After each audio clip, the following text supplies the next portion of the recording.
My brother's name is Vincent, and he used to build a lot of Lego. And what do you do to fill your time? What do I do to fill my time? Or what don't you do?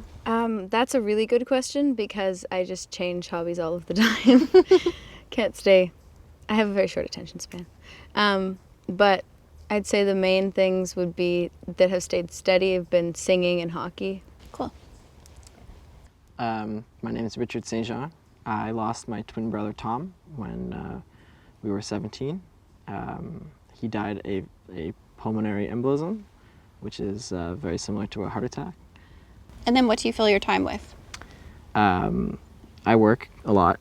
I'm an architectural technologist, and I'm starting my own drafting and contracting company. Oh my goodness. So that's kind of what I'm working towards, and hopefully being accepted to my architectural master's next year. Cool. Okay, my name is Stephanie. My sister is Caroline. She was 12 when she passed.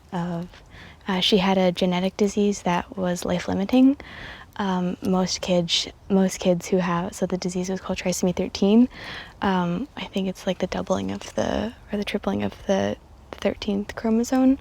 Most children who have it don't manage to live past a year, but she managed to make it to 12 before passing.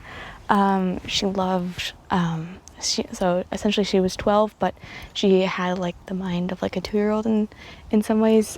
She was quick as the devil. She was always on her toes, always kept us on our toes. She loved like Dora and like Diego and like Disney. She loved ABBA and Mama Mia. That was like one of her like favorite things. So we'd always have like, there was music everywhere. She loved music. We'd always have like the Backyardigans going, or we'd always have ABBA playing. She loved it so much. She also loved technology. She loved her iPad, and if you took that away from her, she would claw you. Some things I do to pass my time. I like drawing, listening to music, and I do synchronized swimming. So I do that sometimes to pass my time, and I also work. But yeah, mostly those things. Cool. Thanks for sharing. So my brother Gabriel passed away when he was 7 of cancer. And we loved dancing, playing around in the house, making Legos, traveling the world together with our mom.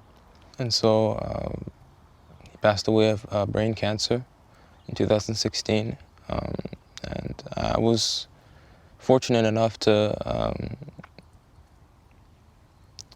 endure that pain at a young age, and today I've managed to change it to motivation, turn the tables around, and I have now 2 businesses.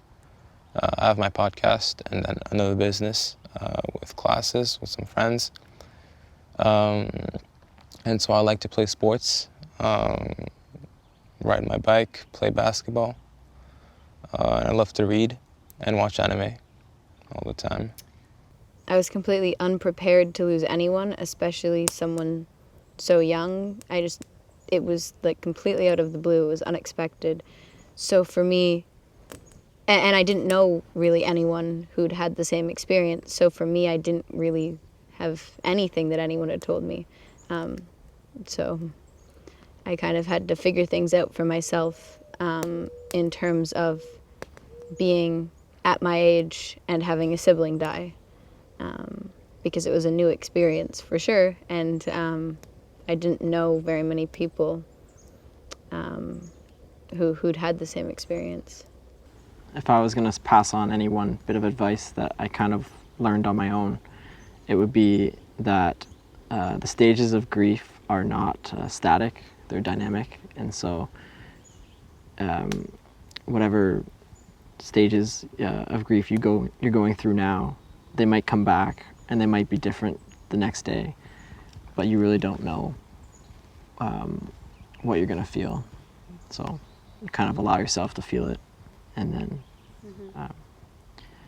don't think of it as a linear process. Yeah, I think for me, because my parents knew that my sister's illness was life-limiting. I did not, because when I told them I didn't know, they seemed surprised. They're like, oh, I thought we told you. It's like, no, you didn't.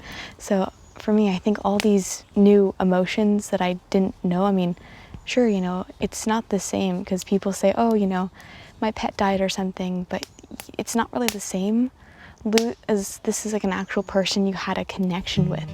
I think like the loneliness and definitely the routine, like completely all this chaos of new emotions and stuff.